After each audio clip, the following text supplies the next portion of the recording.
obviously they're trying to evacuate, but a lot of residents told me they were prepared. They heard the warning yesterday that there was going to be a Santa Ana wind event, and obviously this is a high-prone area, so they were prepared with their belongings, but obviously when the threat comes, it can turn like this, right? Everyone leaving at once. So that's the situation right now. And when I look into many of these cars, there are more than one person inside. You know, usually California is such a town where under normal circumstances, everyone's driving their own vehicle, but now you're seeing families evacuating because everyone is really hunkered down together in their homes. So it is interesting to see. I see a lot of pets being taken as well. One woman with her parakeets in the car. This woman running across the street right now. Oh, Armando, you could see she has a suitcase. She's running across, as well as another woman with bags. So clearly evacuating on foot, too, trying to perhaps get a ride or trying to get out of this traffic mess, actually, as much as they could. Yeah, well, and we could see people trying to move forward. I saw what was almost, I don't know if you guys saw, it was almost a little fender bender there because people are so eager to try to push forward to get out of the area. And when you get in a situation like this, you really do have to just be patient, you know, and try to follow the orders of the people who are directing traffic because, you know, there's nothing else really you can do. Well, I think you were spot on, Tony, when you said that this looks like controlled chaos. And you can't blame them, you know, I mean, because you're sort of in panic mode. You don't know. It's the unknown. This just in from Orange County Fire Authority saying, in fact, I know that we've gone back and forth on the acreage, but this just came across their Twitter page just a couple seconds ago. Silverado Fire has grown back to 2,000 acres. So we reported that earlier. Then they downgraded it to 500. And now they've raised it again. They've raised it again to 2,000 acres. They say that all air support has been grounded, which we knew because of the high winds. They have a school list of evacuations, so mandatory evacuation for Northwood High School, elementary schools under evacuation, Portola Springs, Eastwood, Stonegate, and Loma Ridge as well. That just coming from Orange County Fire Authority. And again, we have 500 firefighters on the ground battling this blaze. Obviously, they're going to try to, first and foremost, protect people's lives. That's their mission first and foremost, and then secondly, protect property as best they can, and then of course they're going to try to get a line around this fire, which is going to be a very, very difficult thing to do, Maria, particularly when you talk about the kinds of winds that we're seeing right now. And at this point, you talk about how at some point they're probably going to die down some, but that's not what's happening now. No, definitely not right now. I do suspect these winds will be at this strength at least through the lunch hour into the early afternoon, and then we'll start to see a little weakening of the winds, but not by too much. The danger is going to stay with us. These high wind warnings, the red flag weather conditions will continue through at least tomorrow afternoon. So we are definitely not out of the woods. So please mind the alerts and stay alert to our officials and be prepared. Not just in Orange County, we're seeing these strong wind gusts up and down the California coast. So we're talking about wind gusts nearing 70 miles per hour up in the higher elevations, closer to the surface, maybe closer to 45 to 50 miles per hour. So this particular area, Maria, can you estimate what it is right now in terms of the wind speed? Well, the winds right now, I've actually been looking in that Portola Parkway area. I'm seeing some winds clocking near 36 miles per hour in that area with a maximum wind gusts of about 53. So it's a little erratic. You know, it comes and it ebbs and flows, but generally the sustained winds are near 30 miles per hour. All right, we have Bob DeCastro on the ground. He is in the Orchard Hills area. That is the area, of course, that is being evacuated. We're talking about some 60,000 people who are being told to leave. And Bob, it looks like you're somewhere where there may have been some damage. What's going on where you are? Yeah, so we are in the Orchard Hills area. This is an area that's called Orchard Hills because there are a number of orchards here, really avocado orchards, and the fire did rip through here. We're just west of the 241, and the fire did jump the 241 freeway. And you look behind me here, there's a bunch of construction yards and other types of areas that support the orchards that are in this area. In fact, this is private equipment here, so they actually use these to water water some of the orchards, go into the fields, and you can see that the fire jumped the freeway and went in. I believe this is fertilizer or some kind of a fertilizer, and you can see that the fire jumped the freeway and definitely got to some of the material, the combustible material inside this yard. And yeah, the crews and the workers in this area now trying to put out some of the hot spots around here. I can tell you, driving through and going down into this area, we came from the other side of the hill. We were in the Riverside County area. The traffic trying to get out of this area was just a complete nightmare, with the 91 freeway completely, excuse me, I have to back up a little bit. The 91 freeway was completely backed up, and the 241, one of the freeways, the 261, the 133, all of those freeways completely shut down, and it was absolutely desolate. So this is an area, as I said, that completely burned through. Just to the south of here is where a lot of the neighborhoods are. As Sandra was telling you, these are the multi-planned communities, so these are really densely populated areas, brand new home developments actually in this area that Mike is showing you over here. So there are some neighborhoods that dot this area, and those are some of the areas that they really want to make sure that they get all of the people out. But most of this area through here, which has burned through, the fire did rip through here, has completely burned, and it did jump another road onto several of the properties over here. So we have seen a number of fire crews in the area, so a little bit chaotic, because you have these long lines of cars and people and families trying to get their belongings, trying to get out, some trying to get in to make sure that they get their belongings, perhaps their pets, and to try to get out. And at the same time, you have all of the emergency crews, Orange County Fire Authority, which got here pretty quickly, and they've been going up and down these roads. I'll walk into the road here a little bit more so you can see some more of the damage over here. But certainly, as we've been saying, this is a mass exodus of some 60,000 people trying to get out of the Orange County area. One thing I should tell you is, as I said, all of those roads to the north of here, many of them have been shut down. The way to go is to go south. You go down Jeffrey Road, because going to the south is away from the fire zone. I think I can take you through here, and maybe you can see. In terms of the wind, I can tell you that the wind, there are some very strong gusts that do pop up every now and again. Over here, you see some of the more of the damage here from the fire that came through here. And it's one of those situations where the wind is extremely strong, the wind is extremely powerful, and it could push the fire very quickly. Very, very dry conditions. And so this is one of those situations, I can tell you, if there is just an ember, a very small ember, it could easily travel a very great distance. But the winds just a short time ago were very powerful in this area. Some of the battalion crews coming up here from the Orange County Fire Authority. So they are moving through this area, and again, it does look like the fire burned through here. Just, I would say, to the north and the east of here, you can see the loom ups over here. So definitely some spots where you have some very thick smoke rising into the air, so there's still a lot of vegetation that can still burn through this area. And just on the other side of here, Mike, I'll come over here and we'll show you this hillside over there, and you can see where it quickly burned through in just a matter of minutes, where you have the fire being pushed by these very strong winds. At this hour, just at the moment that we're speaking right now, I don't feel a strong wind situation, a wind event, but I can tell you, driving down here, it was almost white knuckling it, because the winds were so strong and so powerful.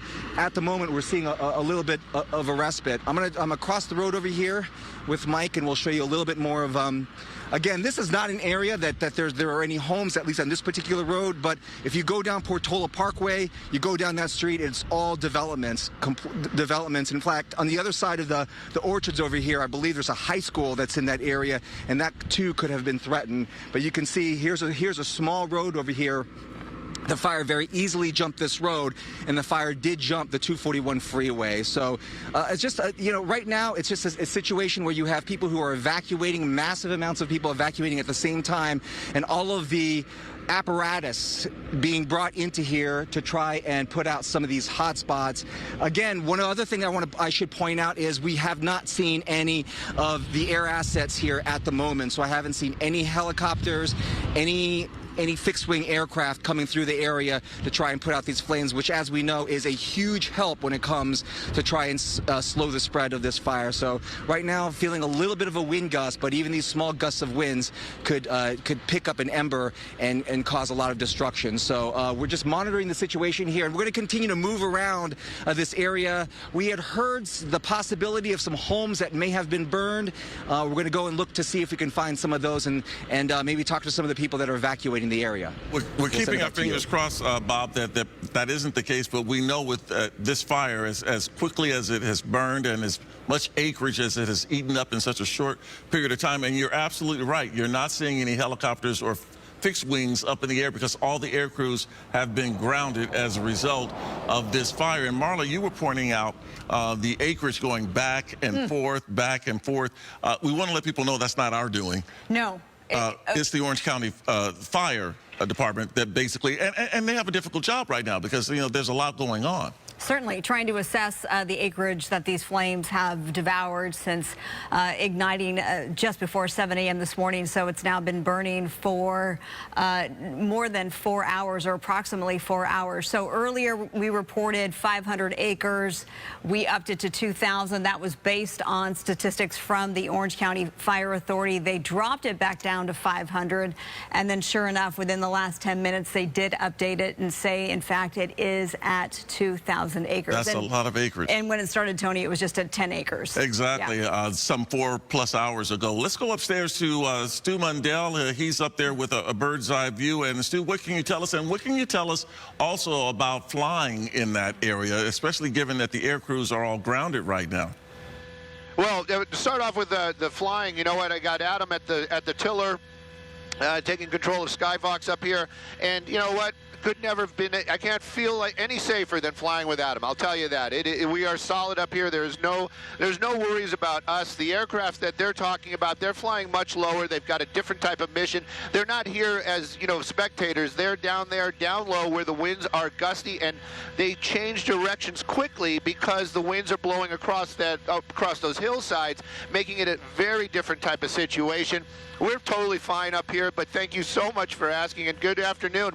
I got to tell you, it does look a lot different than it did when we first arrived out here. Of course, the acreage, you know, I can't really guess, but I would say that it is probably closer to 2,000 acres that have burned.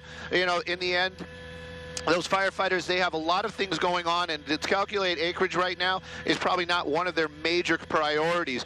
We can tell you, though, the winds have seemed to have lightened up just a little bit. We were fighting about 40-mile-an-hour winds as we made our way up the west side of the fire to get back to the point where we are now. We're back over Silverado Canyon, basically looking a little bit to the south. We're going to find some really great hot spots for you, but I can tell you something interesting that we did see on the way up. We're hearing about that 60,000 people under evacuation orders. That is probably one of the largest numbers that I've ever heard for evacuations. And I can tell you the 5 freeway, when we passed it, coming out of the Costa Mesa area, was completely packed both directions, north and south. It was almost a parking lot, and I bet you that has a lot to do with the folks that are leaving this area. Right now, though, we're in the area where the fire did start. You can see the 241 down there right below us. We're making our way back around over to the Orchard Hill neighborhood. Then the reason why is that we have to do it this way is just because of the way the winds are and the smoke. We couldn't cross over it. It would have been a problem for visibility. So this is the way we have to do it. Right now, though, we did see some hot spots. We did see some areas that were burning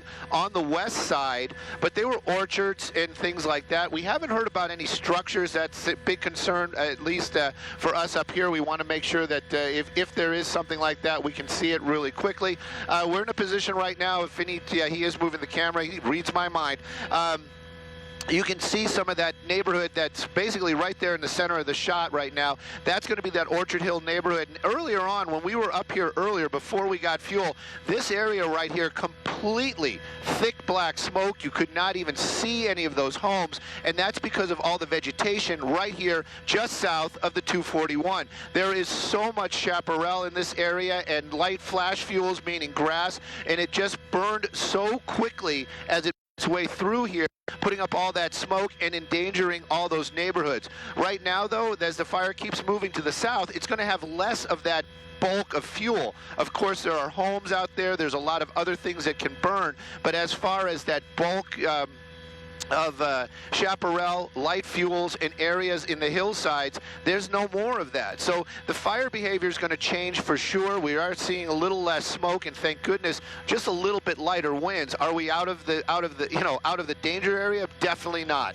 This is still a very active fight. It's just at this moment things are a little bit better. And they were talking about, just one more thing before I throw it back to you. They were talking about how there are no aerial assets out here. I just looked out the window and I see a sky crane making its way into this area right now. So perhaps they are going to start maybe using some helicopters once again to do some drops. But the fixed wings, the big aircraft, the 747, 727, we are not going to see any of those as long as the winds are that way they are today, because it's just too dangerous for those fixed wing to fly that low and to drop that retardant. Yeah, that's unfortunate because we wish we could use that resource. It would certainly help, but it's understandable the winds. There's just no way to contend with that. All right, Stu, thank you. We'll check in with you in a moment. Let's go to Rita. Rita's in the newsroom. She's monitoring things online and kind of giving us the places where people can go if they're trying to get out and get to somewhere safe. Right, exactly. We'll talk about some of those evacuation centers. I want to start off with telling you, though, the city of Anaheim, you mentioned resources. The city of Anaheim put out a tweet that they're actually sending some Anaheim firefighters to this particular scene. So it's all about helping each other out, right? I mentioned there were about 500 boots on the ground currently fighting this fire. City of Anaheim also reminding their folks that currently there are no evacuations, nothing like that where they are in Anaheim, but they're certainly thinking about these firefighters who are out there fighting this blaze. The city of Orange Police Department also, I'm assuming they're getting a bunch of phone calls from people given the fact that, you know, the proximity of this fire, but they wanted to reassure folks that there are no evacuations in Orange right now. Now, let me get to a phone number that could be very helpful to you. The Irvine Police Department just put this one out. I'll pull that tweet up for you. It says, anyone in the evacuation zone right now who is medically compromised or in need of assistance, this is the phone number that you can call. I'll go ahead and give it to you. It's 949-529-4774. And again, that phone number is going to connect you to the city of Irvine and the Irvine Police Department as we work to get that phone number. Right there. There it is, right smack in the middle of your screen. Go ahead, take a screenshot. 949-529-4774. Irvine Police Department saying anyone who's in the evacuation zone who is medically compromised, or maybe you need assistance getting out, you can go ahead and give them a call. We've also got some evacuations that are currently in place. Orange County Fire Authority putting out these next couple of tweets that I'll just read them off for you.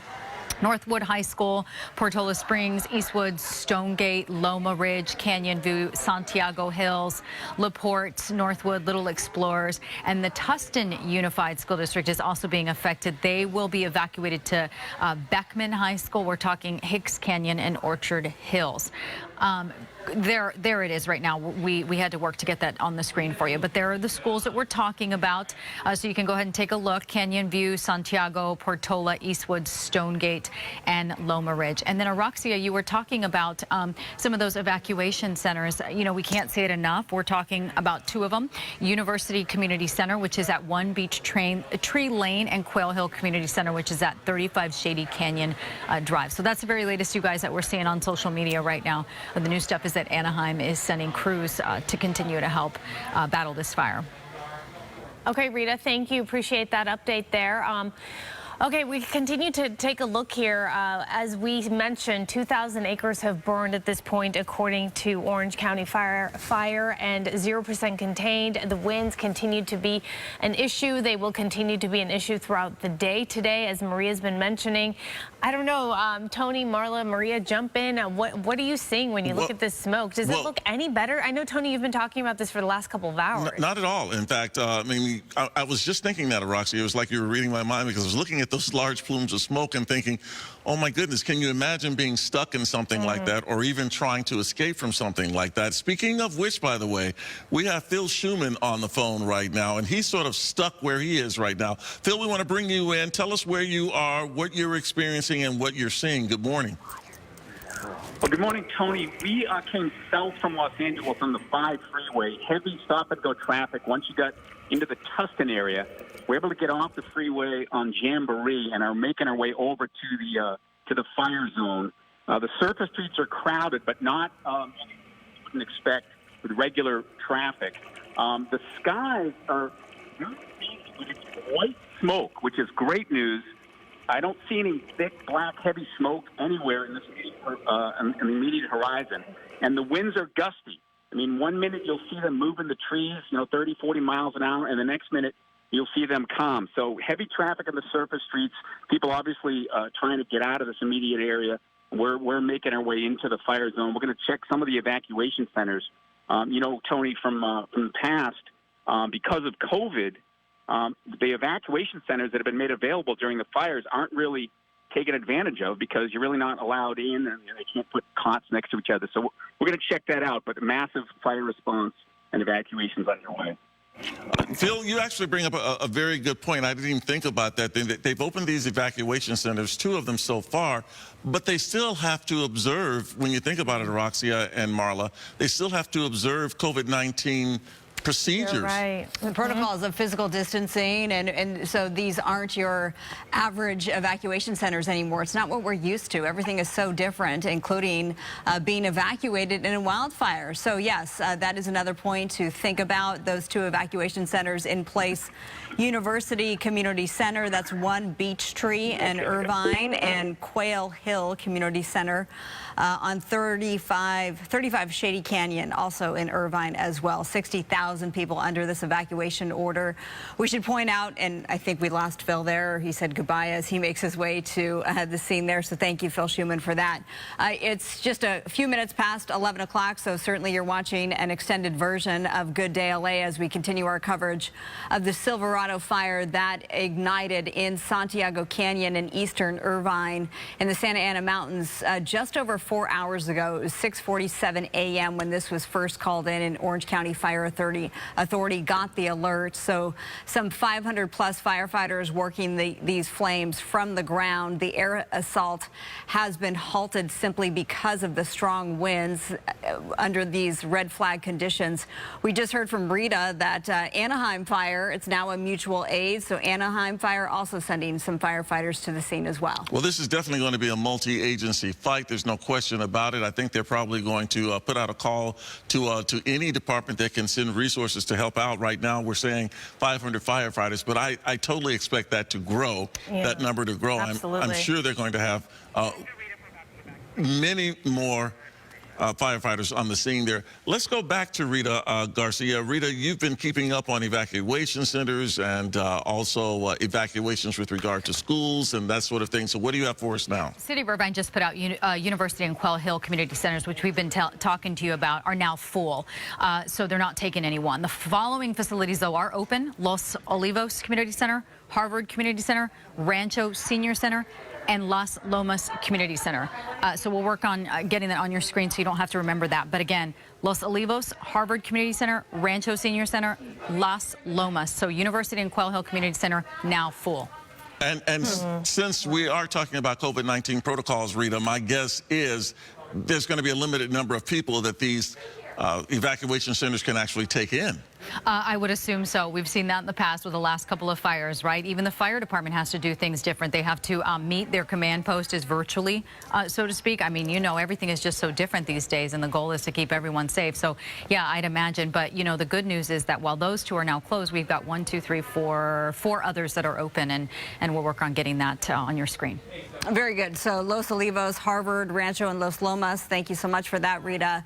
Yeah, that's an interesting point. I mean, we'll just hit home with that again, Tony, that anorexia, that maybe they had 100% capacity. Now they can only do 50% capacity for these evacuation centers. And we're talking about 60,000 people. Yeah. We need more places to go. And also, under normal circumstances, those people could go and stay with friends and family, but we're dealing with COVID. And I'm sitting here thinking just the complication of everything. Already this is bad enough, and then you have the COVID factor, and it's just really causing problems, and it's so frustrating. But what can you do?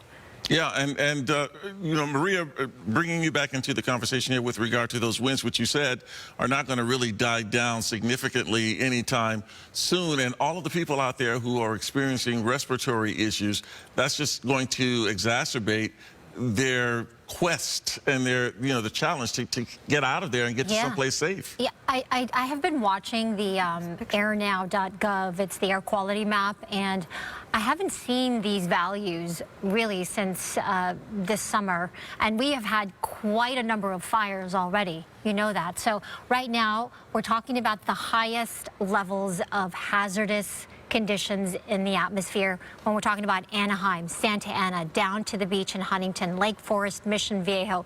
So these are all the communities that are downwind of the fires. We're talking about a value of more than 300 parts per million. So we're talking about these numbers.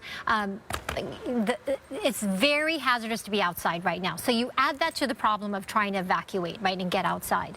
The winds are going to continue to be quite gusty for at least another couple of more hours. They're starting to wane a little bit in some areas. I think Stu kind of showed us from Skyfox. I know Phil mentioned it as he's getting closer on the ground there near the fires. But the bottom line is that these winds are still going to be very strong. It's still going to bring some very dangerous fire weather conditions.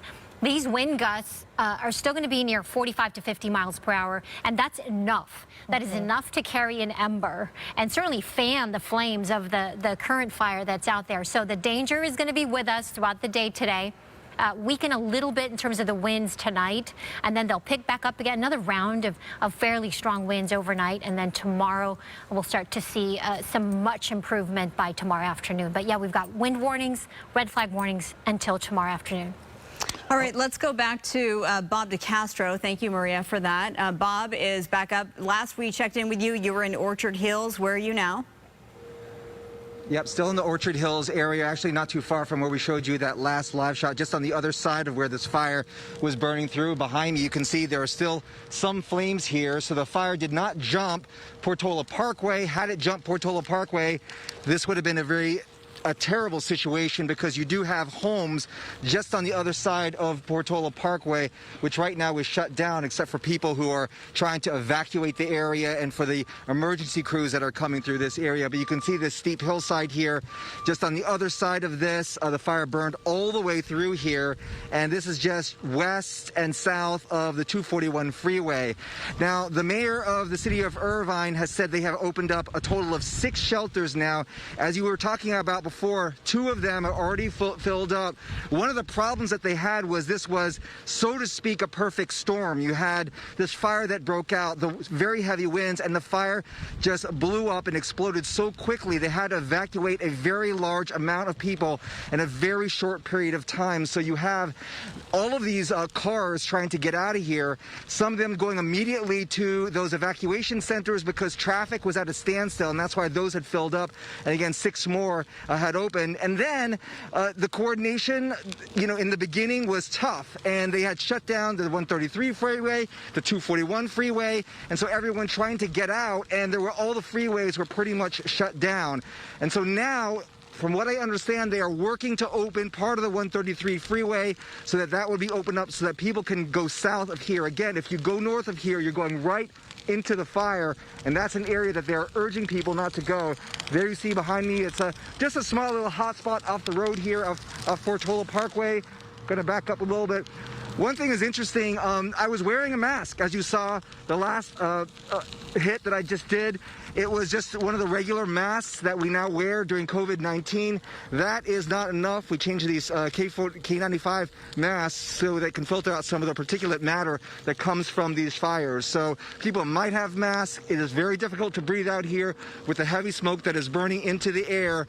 And again, when we first came down here, we did see some or experience some very heavy wind gusts.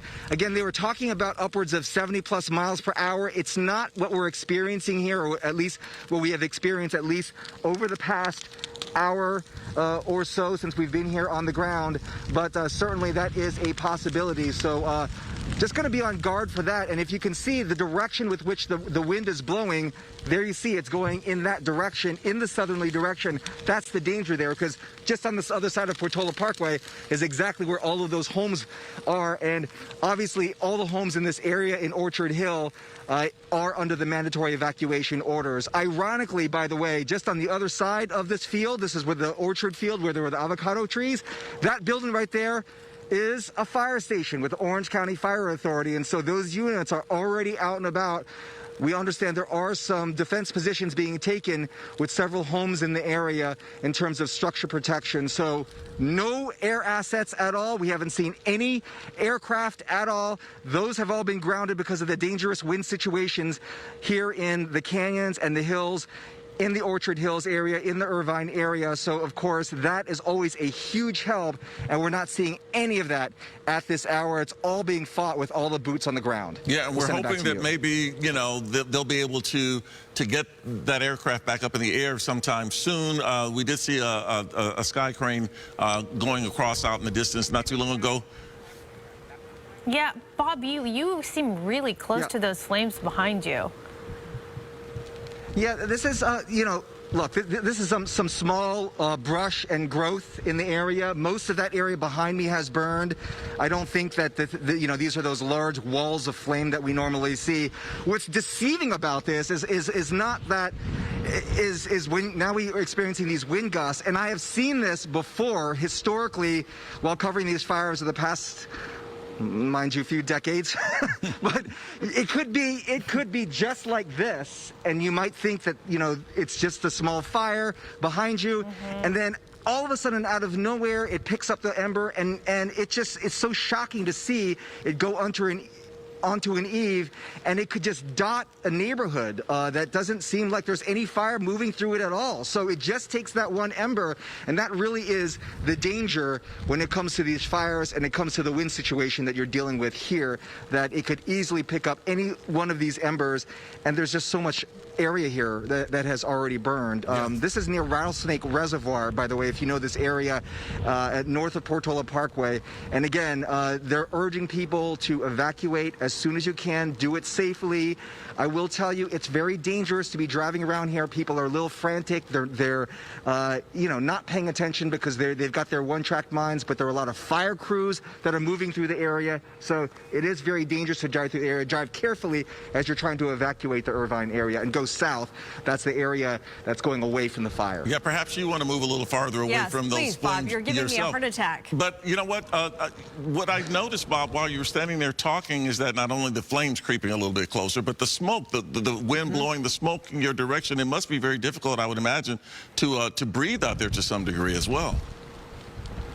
Yeah, that's what I'm saying. If you're looking at the wind, all of it moving towards a southerly direction. So we're seeing all these fire crews position themselves just to the south of here to protect all of those homes in that area.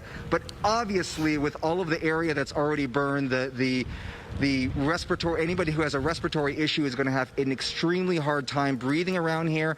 As I said, we originally were wearing our regular masks, but ones that don't have other filters in them that can protect our own breathing. And now we do have the K95 masks on, and so these provide us a little bit more protection, but you know, not a lot when it comes to the smoke. So, I actually feel like you need to take a break and stop talking just so you can take care of yourself.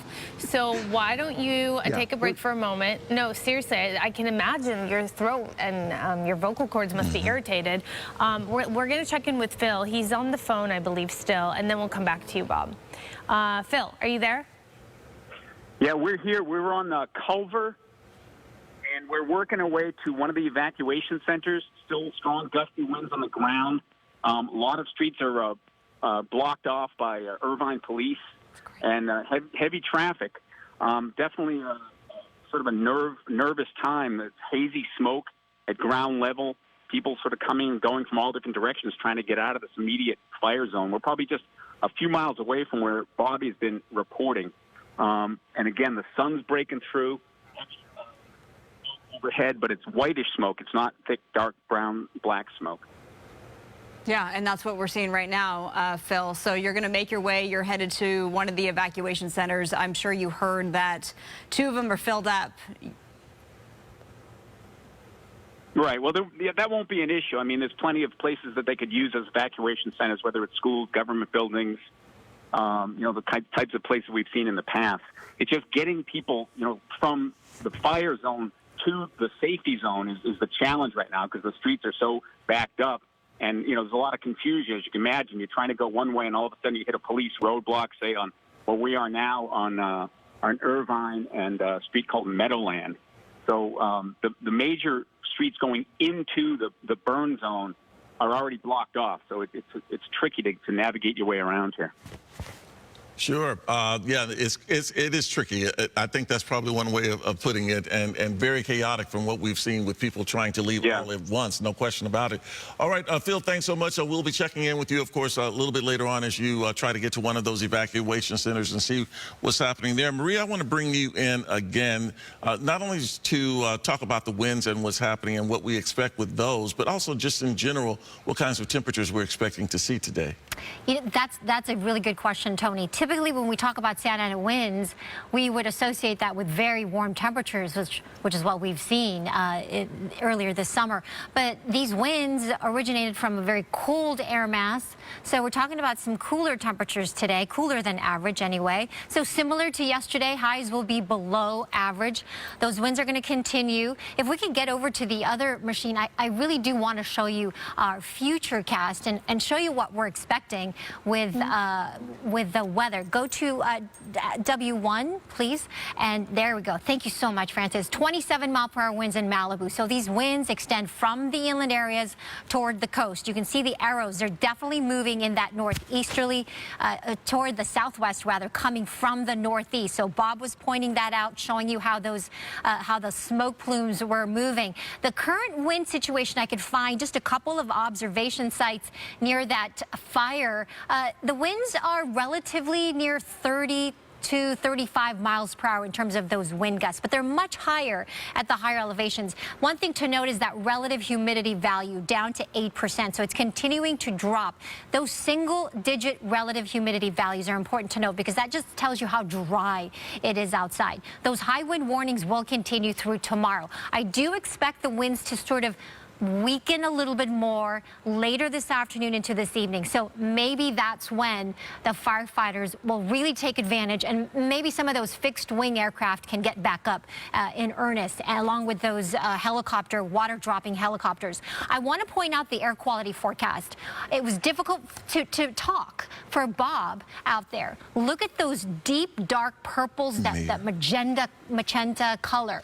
That's downwind from those fires. Santa Ana, Long Beach, Anaheim, Pomona, also up near Ventura County, Oxnard, Thousand Oaks. You know, there are fires that are still burning up and down the state, up near the Central Valley. So the winds which are coming out of the northeast from the land towards the ocean is blowing all that smoke and soot. So it's very hazardous to be outside. Generally, it's unhealthy across SoCal. So please limit your activity outside. I would just say stay indoors, please. Weather alerts are in place through tomorrow. Red flag warnings. We have high wind warnings for these strong gusty winds. Freeze warnings. It's for those wind sheltered areas. It is going to be very cold, sub-freezing tonight again through tomorrow morning. The impacts from these strong gusty winds. We're talking about downed trees, power lines, a lot of debris on the roadway.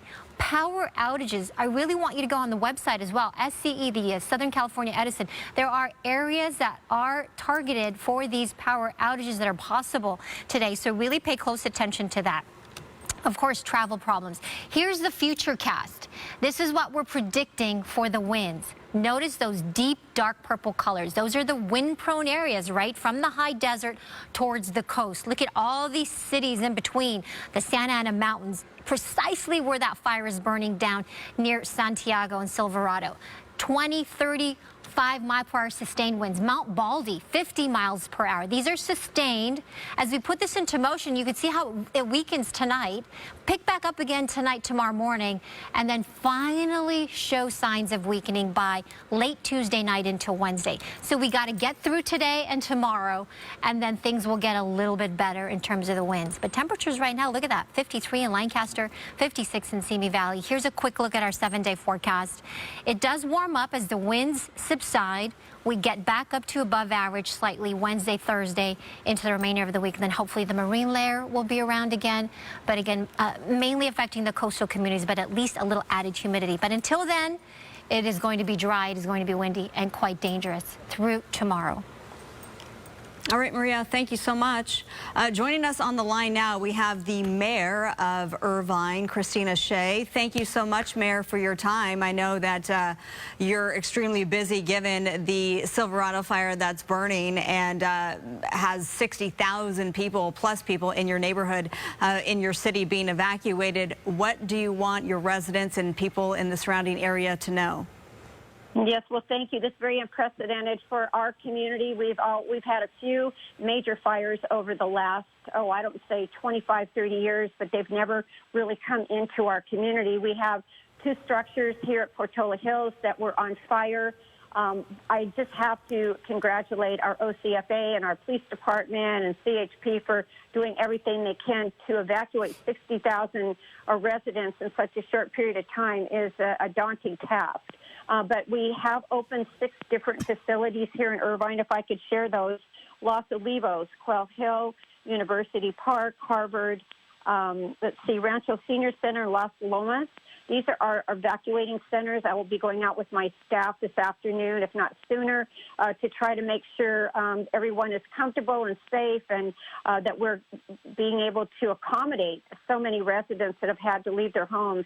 A couple of our major shopping centers in the center of our town have been closed just for because of the lack of visibility. The sad part to me is that our air support has not been able to continue because of the wind. So we know that that puts a lot more pressure on our OCFA team. Yeah, Mayor Shea, you pointed out some real challenges here with the fire, the fact that air crews have been grounded at this point. And we've also reported that there are schools in the area that have had to close, and students were put in a safe place where their parents could be reunited with them. But when it comes to those evacuation centers, now we are reporting that 2 of them are already full. You have 6 of them. Are you anticipating that you may have to open more evacuation centers, particularly given the COVID-19 protocols that are in place right now? I'm sure that just adds to the challenge of things. Of course it does. It's just a major challenge for us, but we are up to the challenge. We do have 6 centers, like I said, University. I have not gotten the update about which other one has come to capacity, but we will be opening our schools if need be to be allowing to have more distancing and be able to accommodate our residents over the evening hours and into tomorrow. But we have, worked with this for last many, many years, putting together plans and evacuation plans. So our staff and our public safety team are very, very good at adapting to these very strenuous, difficult times. So I know that we will do what we need to do to protect our residents and our animals that we have. Certainly many people have their pets that they need to protect as well. And of course, we're hoping that we'll be able to just do everything we can to get this fire out as soon as possible. How prepared were you, Mayor Shea, for what is happening right now? You anticipated, of course, that this was a possibility, but do you think that you were prepared and equipped to handle all of this? Yes, I do. We have our EOC officer department in the city that is always activated when we have an emergency. These are things that major cities and even smaller cities practice on a regular basis. So when there is an emergency, that we are prepared. You never know at the point in time when it does happen how that the practice and the implementation of those programs work. But I would say we've been very successful today. And it's just been, I would say, a lot larger evacuation than I think we had ever anticipated we would see in our city. But we are handling it well. And we're going to do everything we can to make sure we protect the lives and the structures and dwelling units of all of our families here in Irvine. Mayor Shea, we can confirm to you and for you that it's the Rancho Senior Center that is now full, as well as University and Quail Hill Community Centers. So that leaves Los Olivos. We have 3 more remaining, and so we will make sure that we are. I know that our staff right now is preparing to open other centers. I would assume we're going to reach out to our school district. They have large school areas and multi-purpose rooms that we could utilize, so I would assume that's what are going to be our next steps. And what can evacuees expect if they do, in fact, make their way to one of these evacuation centers, given the COVID-19 protocols? Well, we make sure that, obviously that they have enough comfort for them. They have blankets, they have pillows, they have food. We have so many wonderful nonprofit agencies that come in during these times and help our communities and other communities around. Obviously, we've seen this throughout the state of California. So we just have, and we have outstanding churches in the community and faith-based groups that come and participate in bringing food and basic support. So I know that we are coming together as a city, as a community, and I'm so proud to be the mayor of such a wonderful city that activates and reacts very quickly. Well, it's interesting you should bring that up, Mayor Shea, because the fact of the matter is we have reporters there on the ground very close to where the fire is burning. And one of our reporters told us, in fact, that a lot of the people in the Orchard Hills area, they were already ready to go. Now, some of them didn't get out right away because, again, they weren't given very much notice. I mean, we only reported this morning that there were voluntary evacuations, and shortly thereafter, those evacuations became mandatory. But a lot of them had already packed up their things, and they were already ready to go. It's still challenging, though, even given that, as prepared as many of them were, to move 60,000 people out of one area. That's very difficult. It is, of course, and Orchard Hills is one of the first communities in the northern area of Irvine, very wealthy area that we have. Our public safety department was there, but then they started going farther south and going to all the different, we have different villages in our city that actually in some ways makes it a little bit easier for communication. And then our public safety department went to the different villages just south of that northern area and were able to notify people. And I'll say that I have to compliment our residents. They really were complying. We haven't had, that I've heard of, anyone that's creating any kind of pushback. They're really doing what they can to follow the mandatory protocols for evacuation. So we just have a great city, a lot of great residents, and I'm very proud of them, and we're going to keep them safe. You mentioned 2 structures burned earlier when we first caught up with you here. Do you have any more information about structures damaged? At this point in time, I have not had any more updates about structures that have been burning. These other 2 structures, I believe the fires were put out, so they weren't a complete a disaster, so to speak. So at this point in time, I have not had an update that there's been any other structures that have been harmed. So that just has to go to the great work of our Orange County Fire Authority. But I do get regular updates. I've been on the phone, nonstop, moment by moment, getting updates. So if I do hear anything, I will make sure I will follow up. And are you yourself safe? Yes, I am. I actually live in the south end of Irvine near Quail Hill Center, which I'll be going over in a few minutes. So I live in the south end of the city. This is all basically focused on the north end of the city. But I would say that even moving south, there's been this fire and the smoke are so intense that some of our centers you could be in, you couldn't even, I was told that you couldn't even see one another. So, but at my area and where most of our facilities for evacuation are, they're in an area much farther south of this fire.